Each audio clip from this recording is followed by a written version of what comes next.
freaking first cut. Golly. Welcome to the First Cut Podcast. I'm Rick Gehman, and this is your DFS preview for this week's Sentry. That's right. The new season kicks off. We're going to take you through the players in the field. We're going to talk about the golf course, and joining me to do just that, Greg DuCharme. We've got him. Hello, Greg. Rick, great to be here. Our episodes in 2024 are winding down, but this is for the first event of 2025. So A new year is upon us in the world of golf, and I'm liking the looks of this field. I'm really excited to get this season going. Yeah, I'm going to do it. I'm going to say this is the first cut of 2025, at least in spirit. I don't care what the calendar says. We are looking ahead to the new year. This tournament is going to be played in its entirety in 2025. I'm done with 2024. I've moved on. Done with it. Totally done with it.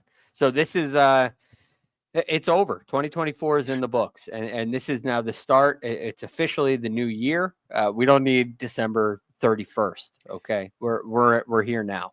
I also, for those who are watching on YouTube, you're getting a special treat because it doesn't come out often, but when it does, I know we're going to have a great year. To see Greg DuCharme with the Madonna microphone is truly special.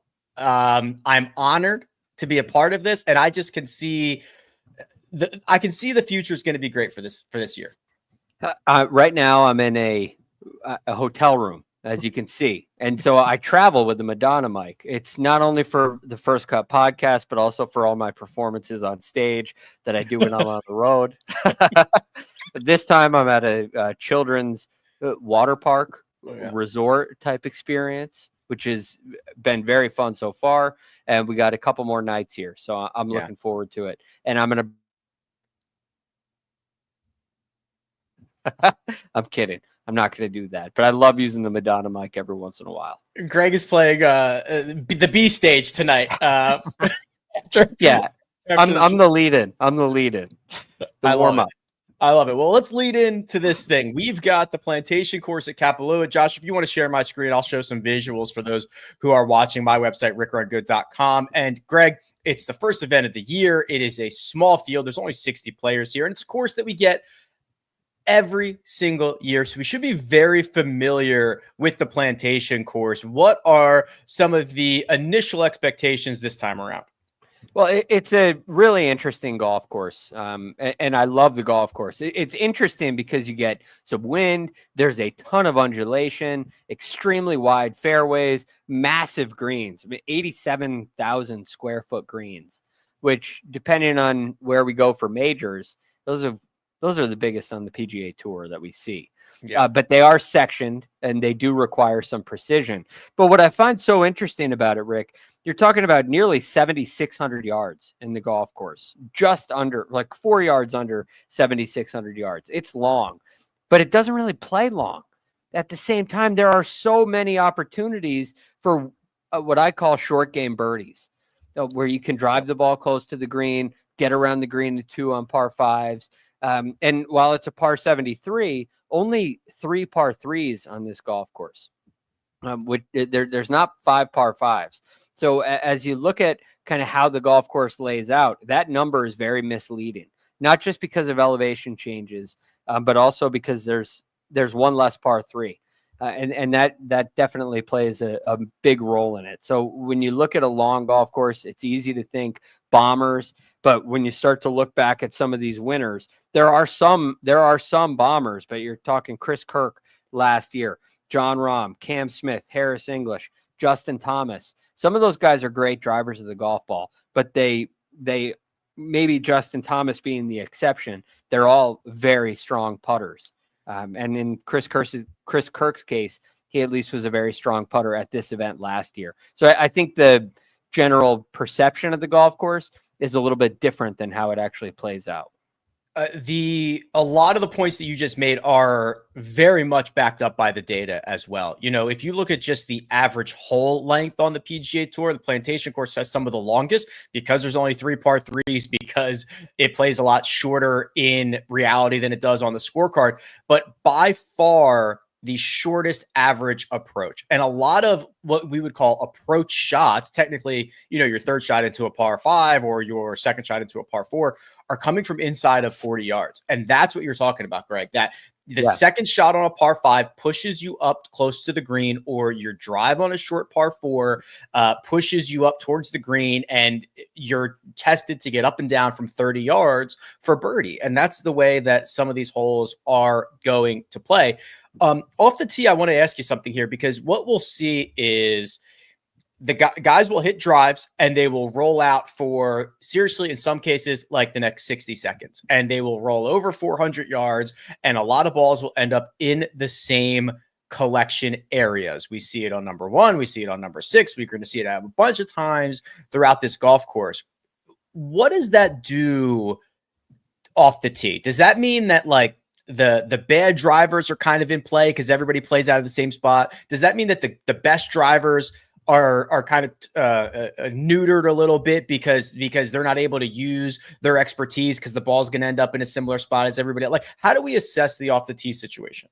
I think when you look at the data, off the tee might show that there's some importance to it if you look at what led to success during the week. But to your point, Rick, I do think it in some way takes a little advantage away from some of the longest hitters. It's one of those golf courses where you have to be long enough. And if you have, we've had a couple cases where Brendan Todd has been in this event. And I don't mean to pick on him. It's just at his length, he would miss some of those ridges. And so he would be well back of some of the other players in the field, but it doesn't really separate the Rory McIlroy type from the, let's just use a past winner, from the Chris Kirk type who won last year, right? Chris Kirk is just long enough to where his ball ends up in a similar spot to Xander Schauffele's, where on most golf courses, they don't end up in a similar spot at all. The Patrick Reeds of the world who have had success here, they're able to get it out there far enough to contend. So it definitely takes away driving, except for maybe the very shortest player would be at some sort of a disadvantage. And if it is extremely windy and extremely difficult, like Justin Thomas won in 2020 at 14 under par, that's an outlier. Most of the time we see scores 25 under or better. Cam Smith won at 34 under and won at a duel against John Rahm. It was barely enough. So if you're in one of those unique years where it's extremely windy and extremely challenging and the holes play very different, that's when the ball striking in general can really come into play a little bit more. But when this becomes a scoring fest, this has a lot to do with short game and putting. 34 under par over 72 holes. That's pretty wild stuff. We are going to look at this no-cut event. We're going to go through this field. We're going to break it all down. I've got visuals and stats and everything in between. But first, we're going to take a quick break and hear a word from our partners.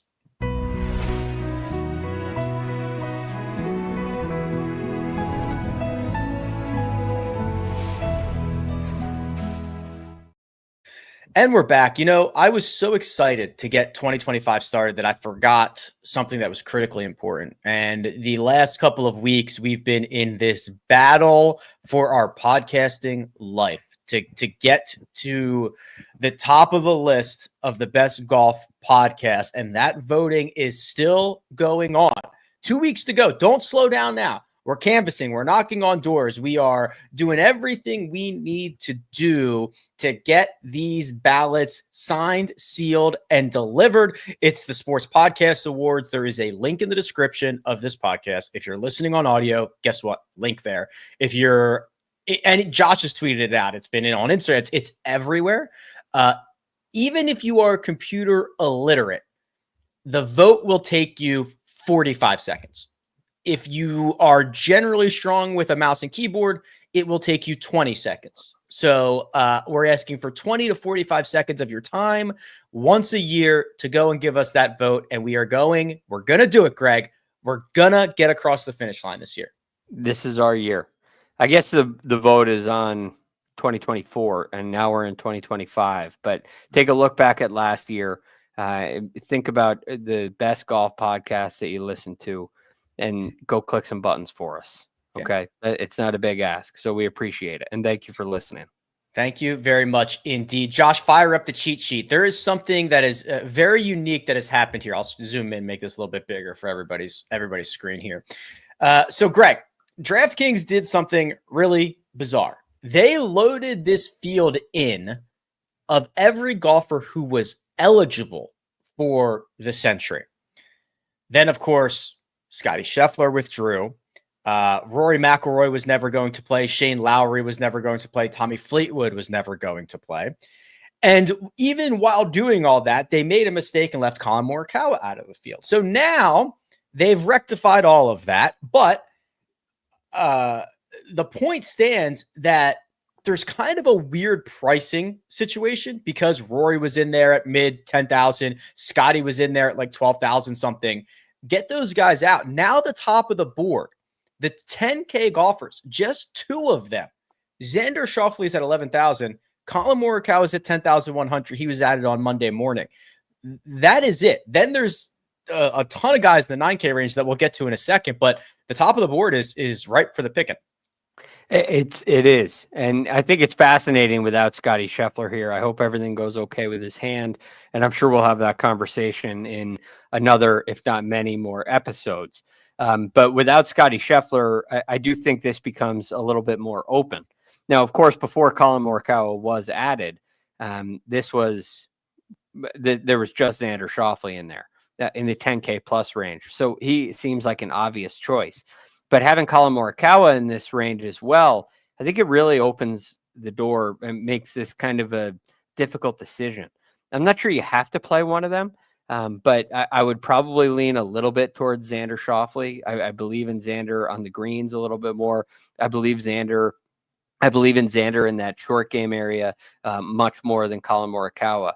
But I will say, Rick, Collin Morikawa's record around here is hard to ignore. I think every single start that he has at the Sentry is a top 7 or better. That's a hard thing to ignore. It is. He has 2 top 7s, 2 T7s, 2 T5s, and a second. And that second, of course, should have been a win. Yep. That was in 2023. So it's hard to ignore Collin Morikawa here. But if you take away course history, Xander Schauffele would be the clear-cut favorite in this range and would be clearly the smarter play. But if you did pivot to Collin Morikawa, I would have a really hard time calling you crazy. I think I want to play both of them. Can I do that? What? Okay, so 11. So that's 21,100, which would leave us for our remaining 4 golfers, 28,900 divided by 4, 7,200. Greg, we're gonna get to that range, but I'm leaning jam on both it. You know, I think you could do that, Rick. There's options in the 6K range. I don't know how low I'm willing to go. I'm probably not going to go min price, but in that middle 6K, the middle 6K range, there's definitely some options. So I think there are good opportunities to save price. The one issue I have with playing both of them is the 9K range is so strong. Yeah. You know, that's the one issue, and we'll get to all those players. But I would agree that both Xander Schauffele and Collin Morikawa are both very playable. They're also both very hard to sit. The case that I'm trying to make in my head is that Xander Schauffele is the best player in the field. His odds reflect that. He is 5-1 to win this golf tournament. The next shortest odds are about 10-1 with Justin Thomas and Collin Morikawa. Yet he is not being priced that way because Scotty was in this field. Rory was in this field when this pricing was released. The other thing is I think 2025 is the year of Collin. I think that I know that he was the best player in 2024 who did not win, even though he pseudo won the Tour Championship. He's been great at this event, hasn't won it. He gets off to a really good start. January's been a phenomenal month for him in his career. Hasn't won in Jan. We are getting the pendulum is about to swing, and Collin Morikawa is going to run a rough shot through 2025. Yeah, I could see that too. It helps that he's back with Rick Sessinghouse, and they've had a lot of time together. Getting back to the things that have worked for Collin Morikawa in his career. So I think the start to his season this year should be a little bit better than it has been in the past. Now, one other interesting thing about both of these players, Rick, I don't know if it turns anybody off to it, but neither of them played very well at the Zozo, and they didn't play anything else in the fall. Where are you with that? Do you think these guys have been gearing up and they're going to be ready to go for the Sentry? Because I tend to lean towards, well, their history at the Sentry would say that yes, they'll be ready to go. Right. Yeah. That was going to be my rebuttal. Is you've got this tournament, basically the same week, right? First week of January, every single year, always after some sort of layoff, and these guys have had no problem figuring it out in the past. You guarantee them 4 rounds, cream rises to the top. I'm quite bullish on both of them. Yeah, I like them too. The 9K range. This is already a very interesting conversation because listen to these names in this field. Patrick Cantlay, Ludwig Oberg, Justin Thomas, Hideki Matsuyama. That's your top 4 of the 9K range. Sung Jae Im sits right in the middle at 9,500. Viktor and his broken digit, $9,300. Tony Finau, 91, and Sam Burns, 9,000. Just a quick note on Viktor. So he did an interview with Euros. So he broke his toe. Okay, broke his pinky toe on his right foot. Is it called the pinky toe? That the one that goes wee wee wee all the way home? As far as I'm concerned, yes. Yeah. And that's the one that everybody calls it. So yes, pinky toe. The pinky toe. And as of this moment, we are live on Monday afternoon or evening, depending on where you're at in the United States. He is still in this field. He told Eurosport he's going to try to tape it up, going to try to take painkillers, and he is going to see where that lands him. I don't know, Greg. I don't think I've ever played a guy. Well, I've never played a guy that I've knowingly has a broken digit, as far as I know. That is concerning on any round of golf, any golf. Which foot is it? His right. It's his right. That will help with the golf swing, I would imagine. Well, let's just say it could be worse. All right, that's not the worst toe to break if you're a golfer. But in this case, this is, many will say, the hardest walk on the PGA Tour. It's a long walk. It's not only a long golf course, but there's a lot of space between holes, and it can be a brutal walk. So that doesn't bode very well. The other thing that doesn't bode very well and leaves me with questions similar to where we were last year is he's no longer working with Joseph Mayo. So I'm not sure where we are with that. And I don't know what to make of Viktor Hovland in his game right now. I have no questions about his ability and his talent. But he and Joseph Mayo had some disagreements about the direction that they were going. And I know that Viktor he likes to own his game, and he's not afraid of tinkering. And he does a lot of, I'll say messing around, even though it's not messing around. He tries stuff. And I don't know if that leads him into a very positive path at this point. So I have some concerns over that. And I'm fading Viktor Hovland for that this week, which always makes me nervous. All right. Well, we'll keep an eye on the feet of Viktor Hovland for this week, but the rest of this 9K range, Greg, probably with a lot fewer concerns than those of Viktor Hovland's. When you get to lick your chops at the rest of this range, what do you take out of it? Well, first and foremost, right at 9,900, Patrick Cantlay was fascinating to me. This was before Collin Morikawa came into the mix. So he's $200 cheaper than Collin Morikawa. I think Cantlay is a playable option. Last year was kind of bland for him. It wasn't terrible. His record here is pretty good. He has 2 top 10s that are both 4th place finishes. He's never finished outside the top 17, which is fine. It's not excellent because it's always a shorter field, but he was a guy that I was really interested in. With Collin Morikawa coming into the mix, I think Cantlay is probably out for me. Well, go ahead. I wasn't going to add anything. I was just going to say, this is where Patrick Cantlay gave us the pampered bleep comment a couple of years ago. Yes. That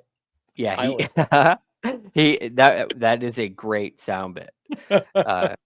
Sorry, I didn't mean to derail you with some just nonsense, but that's where we're at. So I think it leads me to my favorite play in this range. which is a former champion here, in Justin Thomas. Now, Justin Thomas almost fits the mold perfectly here, right? You talked about the off the tee. One of the big concerns I have with JT week in and week out is that driving accuracy, his ability to get the ball in play. I think that's out of the question this week. He's also been driving it very well lately. So I feel very good about him in that category. And although his strong suit tends to be iron play, and that's mitigated to some degree this week, the best part about JT's game is what he does with his wedges and his short game. I think both around the green and in that area where you approach around the green and into approach play, that 30, 40 yard shots all the way out to 80, 100, even 125 yard shots. That's JT's bread and butter. And he's going to have a ton of opportunities in that range. So many opportunities in that range this week that it even mitigates some of the putting questions I have, which I look pretty heavily at putting in a tournament like this. I want guys who are strong putters.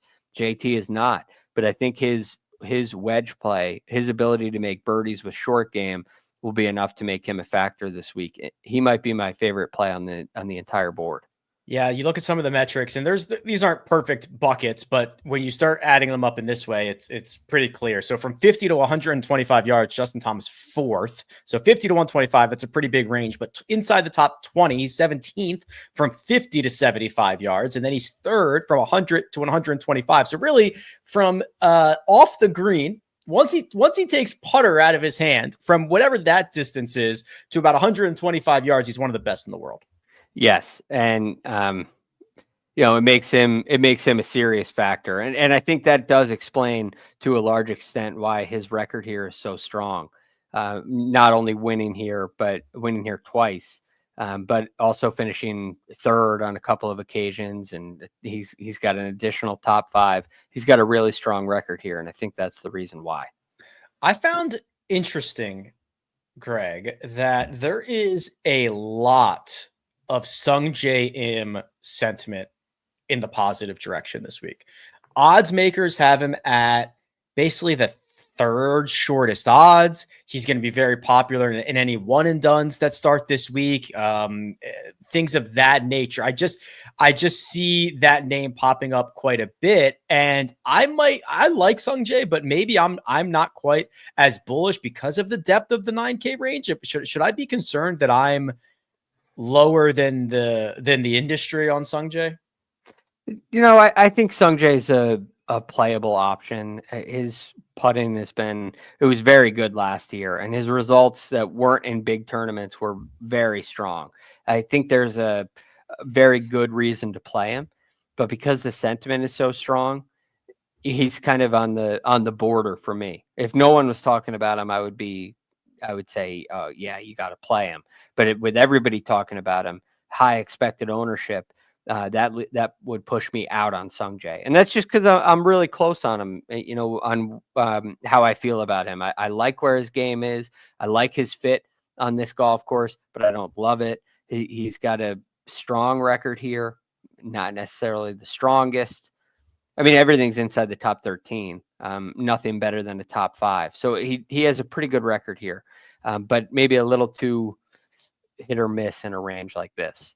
And part of that is, I mean, you go down to 9,000 flat.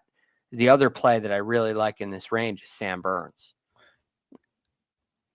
Sam Burns to me, I kind of fairly or unfairly, I sometimes lump him in with Wyndham Clark because I think the range of outcomes is pretty big for those guys. But really, Sam Burns, since the PGA Championship and even a little bit before that last year, was very, very good. And what you kind of need this week, the approach shots, give yourself a ton of opportunities, and the putting, that screams Sam Burns. Yeah, he could be the best putter in this field year over year. Probably right up there with Xander Schauffele and maybe a Peter Malnati down at the bottom. Denny McCarthy's in this field, but Sam Burns is as good as it gets on the PGA Tour with the flag stick. So I love what he offers there. His short game also been phenomenal towards the second half of this season. And we know how long he is off the tee. So I think some of the errancy, that degree of variable that you speak of, comes from inaccuracy off the tee, some foul balls that he hits from time to time. And this week, more than any other, you can really get away with that. So it leaves me with JT and Sam Burns being my top two in this range. And I would put Cantlay at a third. Sam Burns showing off the deep V in his headshot. Oh, yeah. Very impressive, Sam. Let it flow. Yeah, absolutely. Okay, we are going to continue on to the 8K range. I'm actually going to hit a couple of questions from the chat. So if you've got some items that are in there, now would be a good time to fire away for your questions. We'll hit those, Josh, on the other side. Welcome to JJ's. I'll have a... Wait, there's no way I can get a burger? No chance. But you can have the NFL on CBS streams live on Paramount+. Oh, hang on. There's a toy. And we're back. Firstly, Paul asked about the link for the one and done. I am under the impression, and Josh, you can correct me if I'm wrong here, the announcement that we made a couple of weeks ago is that it was not going to start at the Sentry Tournament of Champions, but it will be available soon. And obviously, as soon as we have it, Paul, we will not hide it. We will not keep it a secret. In fact, we will do the opposite. We will be blasting it in every which direction. We'll have it in every link and description. I'll be talking about it 15 times. So no, don't worry. You are not going to miss that. This is a little bit outside of our normal DFS show, but Dangerous JD, Greg, says he's in a season-long pull. So you've got to think about the entirety of 2024 here. And he is kind of stuck between three different golfers. And this is that range that gets a little hairy. Siwoo Kim, Cameron Young, or Will Zalatoris. If we would have asked this question 2 years ago, I think we'd be pretty clear on the order. I'm not so sure anymore. So what do we do with these three? Yeah, it probably depends on who else you have on your team to some degree. Yeah. Right. And that's why this is even a question. Like you said, 2 years ago, these three players wouldn't be together in with this question. Right. So Siwoo Kim is your safe option, which is shocking to say. He's not a top 50 player in the world, but he's become insanely consistent, which I really like. And I think there's a role on your team for that. But Cam Young, I get a sense with Cam Young that, well, you're on Will Zalatoris there. Wherever you want to go. I got you, buddy. Wherever you want to go. Willie Z just worries me. I don't know if he's going to be able to play. I don't know what his game's going to be like. I'd like to think there's something coming back, but there is a extremely high injury risk with Will Zalatoris. I'm in favor of going Cam Young here. Can I say that also, even outside the injury? So for 2024, he was, by his own definition, pretty healthy. I think he withdrew one time out of like an abundance of caution at Rocket Mortgage or something like that. But very healthy throughout the year. It wasn't good, Greg. No, well, I mean, and that does go back to the injury because he's got to change his swing in order to take pressure off his back. Yes. And when you're forced into making a swing change again, this is the strength of your game, right? That's Will Zalatoris' strength is his ball striking. He's forced to make a change to prevent injury, but at the same time, does the injury prevention technique work? And beyond that, is it effective? And does he get it? And how long does it take for him to get it, if it even works? So there's a lot of questions. You can kind of go down a rabbit hole with him. Where Cam Young has been extremely consistent with his ball striking. And while the results were sometimes disappointing last year, and they may be again this year, I think you have the highest ceiling with Cameron Young. And so if you're in this position where you're asking, hopefully you have some reliable guys on your roster already. I think Cam Young could be kind of a championship maker, if you will. There was a year where you could have got all three of these guys because of the way they were kind of spread out over, over a draft board. But now they're kind of all in the same spot. You might only get one of them. The $8,000 range, 9 golfers here, Greg. Akshay Bhatia, Wyndham Clark, Corey Connors, Sahith Theegala are the big 4. Then you get Ben Yan, Russell Henley, Robert McIntyre, and we round out this crew with Adam Scott and Max Grazerman. So I think that is a tangible drop-off from the 9K range. However, still some pretty good options here. Yeah, I think it's very strong. And a unique way. Well, I agree. It's definitely a drop off. I still think it's pretty strong. I mean, let's go to 8,700 and look at Corey Connors. We're just talking about Siwoo Kim being the safe play. Well, if as you're building your lineup for just this week, Corey Connors has been remarkably consistent. And of all the players in this pool, I feel his game, well, one, he's been playing, he's continued to play, and he's continued to perform the same way. And even that putter, which gives him so much trouble time and time again, has been pretty good. Yeah. Remember, Corey Connors, talk about one and done, Rick. Corey Connors would be a great option next week at the Sony because he tends to putt really well there. Here, he doesn't putt quite as well, but he's had some, in the 3 starts that he's had here at the Sentry, he's been pretty close to level one of them. One of them was a disaster, but I think Corey Connors has improved as a putter. So he's a pretty safe, reliable play. Then you have a guy like Wyndham Clark, who's not very safe and reliable, but could win. You have guys like Max Grazerman at 8,000. What is he going to do? Robert McIntyre, a guy I really like in this range. So I think you have some options, but it depends on the rest of your lineup as to what strategy you want to take. Wyndham Clark, in a matter of moments, can look like the greatest golfer on planet Earth and a guy who's going to finish nearly dead last at the Hero World Challenge. It's been a little bit of frustration, and I find it difficult. Like, what is a good course for Wyndham Clark? It's a very good question. Maybe Los Angeles Country Club. We're not playing there this week, nor this year. No, but I think this is a good golf course for him. It should be a great golf course. I think so too. He's not going to he's probably, it should be great, right? He hits it far, but all over the yard. Well, he should be, if he can't keep it within a football field, he's got bigger problems. Right. And that's a lot of what LACC offered, really wide landing areas, and he curves it a lot. He'll have the opportunity to do that. Last year he played here for the first time and lost 2.5 strokes putting. Mm-hmm. Now, it's only 1 start, so there's a couple ways to look at that. Well, Wyndham Clark, and he finished tied 29th. So is Wyndham Clark, with his proficiency with the flat stick, part of the reason why I say this should be a great spot for him? He can fill it up on the greens like anybody. Does he not like the greens, or does it take a lap? Does it take a trip around to kind of figure him out? Is he going to come in more prepared for that, for the challenge on these greens this year? Does it have to do with the pace? They tend to be a little slower, but they're very slopey. They're very big. So where is Wyndham going to be with his putter? And that's the big hanging question mark for me, because I really like his driving here, and I think he's a pretty darn good wedge player at times as well. Speaking of guys who can fill it up, I have probably gone overboard on my Max Grazerman love. I'm getting a little bit worried about it. I see what I like about him is he's an incredibly unique player in the fact that he drives it well and putts it well.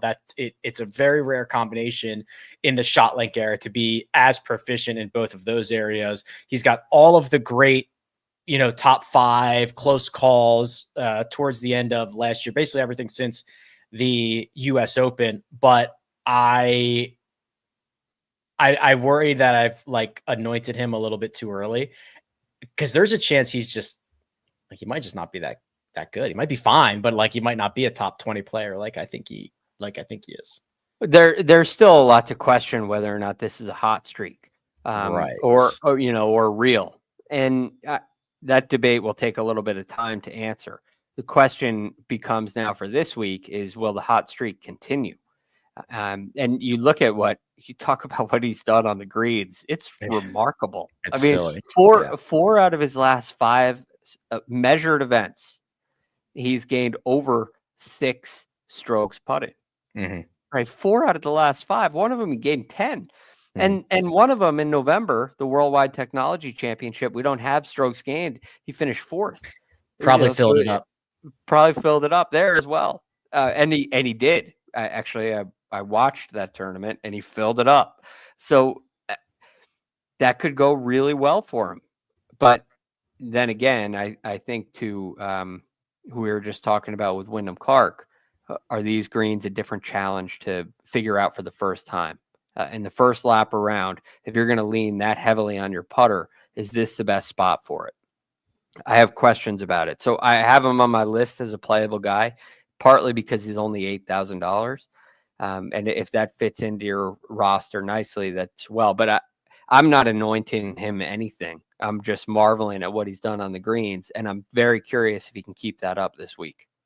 So there's also this, again, this isn't perfect, obviously, but he made as many putts, actually a touch more from 20 to 25 feet than he did from 15 to 20, which screams regression.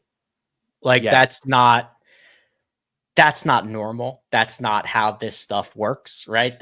Like you're not supposed to be better from farther away. And the thousands of more putts that he hits this year will probably start to fix itself. So I'm a little bit worried, but I love this guy. Yeah, it does scream regression, but I do think the rest of his game is strong enough. Yeah, and there's something that goes to confidence. So if that balances out and the 20 to 25 footer stop going, maybe more of the 15 to 20 footer start going, which is, I think, a reasonable expectation. But the fact of the matter is, right now, he's extremely confident. And I don't think there's any sign that he's slowed up. Anybody else in this 8K range, or should we continue on down to the 7s? Yeah, one more guy who Sure. I really like. This just, we were talking about short game birdies. And so there are two players in this field that I think have really caught my attention when there's short game birdies to be made. And one of them is Robert McIntyre. Okay. I think Robert McIntyre is, I'd play him above Max Grazerman this week.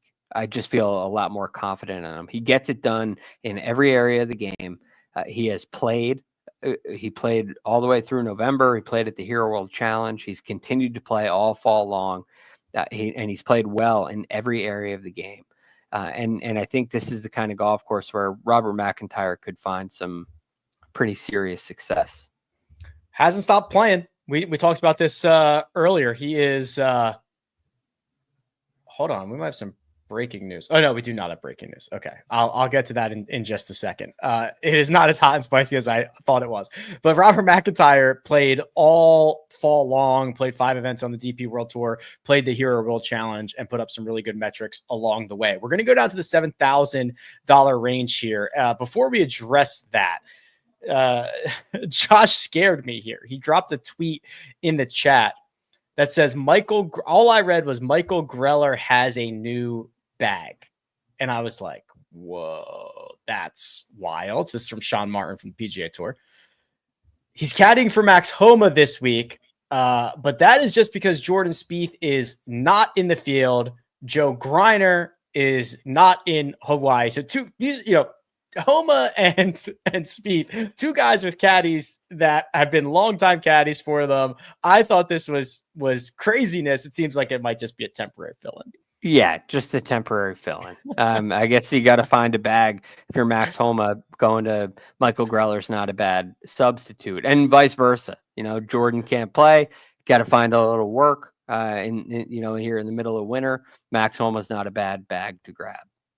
I just got a little scared, but we can take crisis down averted. Crisis averted indeed. Max Homa's in this $7,000 range. He's at the bottom. He's $7,100. He's one of 19 golfers in this range. It's 2025. I'll read them all. Davis Thompson, Siwoo Kim, Cam Young, Jason Day, JT Poston, Keegan Bradley. Then you get Matt McNeely, Taylor Pendrith. Amongst those, they're all 7,500 or more. Below that, Noren, Harmon, Bezadenhout, Jake Knapp, Billy Horschel, Matt Fitzpatrick, Nick Dunlap, and then we round it out. Foston Eckroat, 71, Max Homa, 71, Min Price golfers, the defending champion Chris Kirk, and Denny McCarthy. There you go, 19 of them. Yes, fascinating range. Let's start with Max Homa. Please. 7,100. This just feels too low. I'm in. It's low enough for me to buy early. I don't know where his game is going to be. I think that it's there are some signs that it's trending in the right direction. It's a limited number of events. He was much better at the President's Cup. He drove it a whole lot better the last 2 rounds of the BMW Championship and the Pro Core Championship. He drove it better. So it's 4 events in a row. He's gained strokes off the tee. That's a big improvement. And I think that he's just generally too good to be priced at 7,100. So yep. I'm buying on Homa. Yep, agreed. I am going to just bet that Max Homa didn't suddenly stink at golf. I'm just going to bet that. Okay. And we did start to see glimpses of better play at the end of the year. Last 3 trips here are all top 15s, a T3 in 2023. I am 100% in favor of being early rather than late, because if you're late, you might never get that chance again. Because if this was, again, the start of last year, actually, I can probably tell you, he was $9,700 at this event last year. Yeah. And if he was 8,800 this week, I may have a different approach. But at 71, it's far too low, because any of his peers, any of the other guys that you're taking a look at, Nick Dunlap, you got question marks about him. Austin Eckroat, maybe it's not the best fit for him. Chris Kirk, really lived off of this one event all year last year. Didn't really do much other than that. Denny McCarthy, great putter. We got some other questions about his game and his health with his hip. So I don't think there's anyone in this range that stands out above him where he'd say no to Max Homa. Continuing on in this range, because I do think there are some really interesting plays. One of them, I love this play. It's JT Poston. Oh, interesting. I was not expecting that name to come out of your mouth. Okay, I'll pull him up. I love it. I was a little, this season was not great for him, but he comes out in the fall and all of a sudden he wins the Shriners. And I was thinking, okay, well, this is a perfect golf course for him, right? You got to fill it up on the greens. You have a ton of wedge opportunities. A ton of wedge opportunities. And he gave himself those and took advantage, went to the RSM Classic, finished tied 5th, and also hit the ball really well, putted really well. Looks like his flat stick is back in JT Poston kind of form. And then you look at his course history here. So we're really talking about 2 events in the fall. He's got a tied 11th and a tied 5th last year at this event as well. So I think this is a really good fit for JT Poston, and I've seen enough out of his game for me to say yes at 7,600. Tell you what, that's interesting. And he is, I cannot imagine, going to be very popular. And you're right. A couple of really good finishes here, a couple of really good finishes lately, the wedges and the putting. Okay. All right. I'm sold, Greg. Jeez. Oh man, you're giving me the hard sell. You got me. Yeah. I got to go with him. And I think this is really the range where the wedges and the putting is where you can, it's easy to look at Cam Young and say, okay, well, big golf course, wide fairways, bomber's paradise. But we got to look a little closer at what happens on and around the greens. And I think there's like JT Poston is an example. I think Alex Noren is another great example of a guy that you may look past in this range, especially if you're thinking long golf course. But I don't think you should look past Alex Noren. He can fill it up on the greens. And while he's had a couple of off weeks putting, in this fall and towards the end of the summer, he's had plenty of really good weeks as well. And I think he started to hit the ball really nicely as well. So although Alex Noren hasn't played here, I think he's playable at 7,400 as well. I was doing a little bit of like most improved golfer stuff earlier today. And from 2023 to 2024, Alex Noren was one of the most improved golfers in this field. Billy Horschel was in there as well. Then like the young guys that you would kind of expect. Alex Noren's 42, Billy Horschel's 38, and these guys are still doing it, still filling it up, still getting better, which I thought was pretty cool. And you're right, the metrics are awesome for Noren. Yes, they're very strong, and all those practice swings and all those bleeding hands that he's had after practice sessions really started to pay off in 2024, and I think it's going to pay off in 2025 as well, at least here at the Sentry. I have no idea what I'm gonna find. I just clicked Matt Fitzpatrick's profile and I just want to see how bad it is. And yeah, pretty bad. Yeah. So I don't know what happened. I think he's going to turn it around this year, but I can't go on. I can't live on that this week. Be early on Homa, be late on Fitzpatrick. I'm just I don't know. There's still a really strong concern. Homa answered the driving question for me, or at least gave me hope that it's answered. Fitzpatrick hasn't, and I know it's not a huge deal this week, but it's just a sign there's something wrong with your swing. I think he's going to get it sorted out this year, but I can't go in on Fitzpatrick, especially when Homa's $100 cheaper. Yeah, Homa 7,100. So that when I was playing that game earlier about can I get, I could conceivably start my lineups with Xander, Morikawa, Homa, and that would still keep me right on track. I'd have to probably go up to like 7,300 or cheaper for the rest of the way, or load up on these guys, Greg, which is the $6,000 range. Now I draw the line at 20. I'm not going to read off all 22 golfers in this range, but I'll tell you at the top, Eric Cole and Will Zalatoris. The middle, $6,500 is Cameron Davis, Nico Echeverria. And then the min-price golfers for the Sentry, Bryce Garnett, Chris Gotterup, Peter Malnati, and Rafa Campos. Can we find value, Greg, or are these just the donkeys? Yes. Oh no, they're not donkeys. I think Eric Cole is underpriced. Okay. He's coming off at the end of his fall, tied 6th at the Zozo, tied 15th at the RSM Classic. We know what he can do with a wedge in his hand, and he's been a very strong putter as well. So while Eric Cole is no bomber by any means, I think he's long enough, and the area of weakness in his game will be mitigated to some degree. So he has one start here last year. It's a tied 14th finish. I think Eric Cole at 6,900 is a great value. And I think there's more in this range too, Rick. I mean, there's some kind of reaches, but there's also some like Nico Echeverria, He's been coming off the fall he had. He was like top 2 in fall MVP voting that I conducted myself. And deserved it, right? He won the Zozo, tied 2nd at the RSM Classic. And the thing that I really like for him this week is that he made a significant change to his putting grip right before the Zozo, and it's led to just tremendous success immediately. It's given him a new flare of confidence, and I really like what I've seen with his game through the bag since that switch with the putting grip. There is a rule that if Nico Echeverria can see a body of water, you have to play him.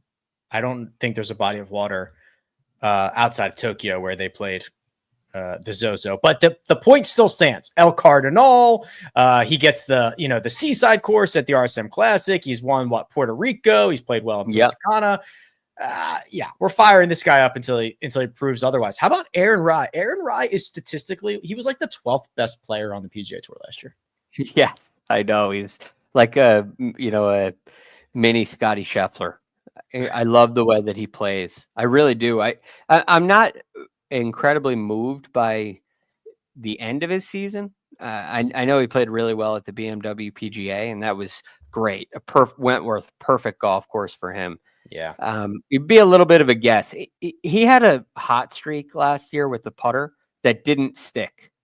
It really didn't last. And so I still have my concerns about that. And it's probably why he's priced at 6,700. So I wouldn't call you crazy for playing him because I love his game, but I'm probably not going to. I also think that like the differences between Wentworth and the Plantation Course are like the differences between me and the Queen of England. Like it is everything. It's like the opposite game. Yeah, exactly. All right. What else can we find here? All right. So I think I'm very interested in Cam Davis. Now, Cam Davis had just a miserable year in 2024, but he falls into the Max Homa camp for me, where I think he's better than he's been playing. And after a little bit, not a lot of time off because he did go play in Australia. But after a little bit of time off, I got to think Cam Davis is going to get his game together at 6,500, right there with Nico Echeverria. I'm willing to take a chance on that at that price because I think Cam Davis has kind of game to win out here. So that one is a little bit of a flyer, a little bit of a feel play. And then I got one more, Rick, that I really like. It's similar to the play of Robert McIntyre earlier, because I have a feeling these two players are going to look somewhat familiar or somewhat similar as their careers develop. It's Matt McCarty. Again, you go to Black Desert Championship golf course, big property, wide fairways, a lot of short game birdie opportunities. I think you're going to see a lot of that here as well. And it could suit Matt McCarty's game pretty well. Lots of wins across the Korn Ferry and the PGA Tour in the last handful of months. Just a couple of quick notes. I don't know if I'll be investing, but we'll be very closely paying attention to Nick Taylor. Obviously not to Max Homa's level, but again, this time last year, well, I guess I can just look. I mean, he was only $7,000 last year, but the way that we viewed him this time last year, much different than the way we view him right now. And then the other one that I want to keep an eye on, Matthew Pavone, also got off to a really good start in 2024. Had his moments, but few and far between in last year. New swing coach, which I always think is interesting. Mark Blackburn is who he's working with now. So, I think there are some options here, Greg, to get you either guys with a decent pedigree or are playing good enough right now to have at least some level of confidence. Well, Matthew Pavone has not been playing his best golf, but he's 6,100. I mean, this is not a min price kind of talent. So very curious about that. Don't love the new swing coach in the early going. I mean, I love Mark Blackburn, but I don't love a change working right away. I usually stay away from that no matter who the coach is, unless it's a return to a former coach. So we'll see what plays out. It definitely puts him on the watch list. One other guy, Rick, you might take a look at, I'm curious about, would be Steven Yeager. Is this a good fit for him? He came in second at the Black Desert Championship, played very well. I do think there are some similarities between this golf course and that one. The putter has been good sometimes, cold for some streaks last year, which was very penalizing for him. His iron play could use some work, but he's added some length and added some confidence. I think he's just overall a better player. So I'm curious about him as well. He's way better than what we saw in 2024. And the end of the year was definitely the best golf he's played, bar very low, but that was some of the best golf that he played. Yeah, because that was his second season. So this will be his third year. Does that sound right? Or fourth year? I think this is going to be his fourth, but I could be wrong on that. You might be right. I don't know. Okay. Well, there you go. No cut. 60 golfers going the distance barring a DQ or a WD as of right now. I guess Viktor Hovland probably most likely on WD watch. So yes, we'll have to keep an eye out on that to see how maybe some of his early practice rounds go. Still, as of this moment, still in the Pro-Am schedule sheet. So we'll keep an eye on that. But anything that we missed, Greg? Rick, I think we were extremely thorough tonight, covered it all. I think we're in pretty good shape. All right, we'll pat ourselves on the back for another perfect episode. 300 in a row is what we're at right now. Reminder, the 2025 schedule to start the year, Monday, Tuesday, Friday, Saturday. Friday, Sunday.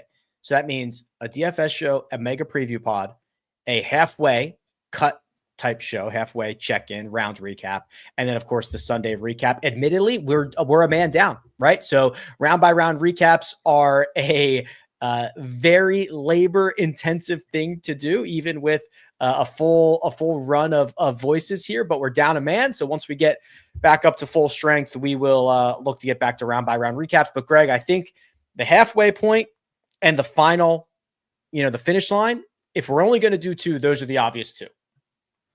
Yes, I think that's it certainly makes sense. And we got to get some in the middle of the tournament here. So I'm very excited and glad we're able to get a Friday episode in. And hopefully in the very near future, we're able to get back to all 4 round by round recaps. Yes, that is the plan. You can still continue to send your news, notes, comments, questions, concerns right to Josh's inbox, which is firstcutpodcast@gmail.com. He loves reading your emails and he wants more of them in 2025. He told me that is his New Year's resolution, to interact more with that email address. So let's make Josh's dreams come true and get him some notes in his inbox. But for now, I'm going to say thank you. Josh does all the hard work behind the scenes. That right there, it's Greg DuCharme. You can find him at The Real GFD. You can find me at Rick Run Good. This has been The First Cut. We'll catch you next time.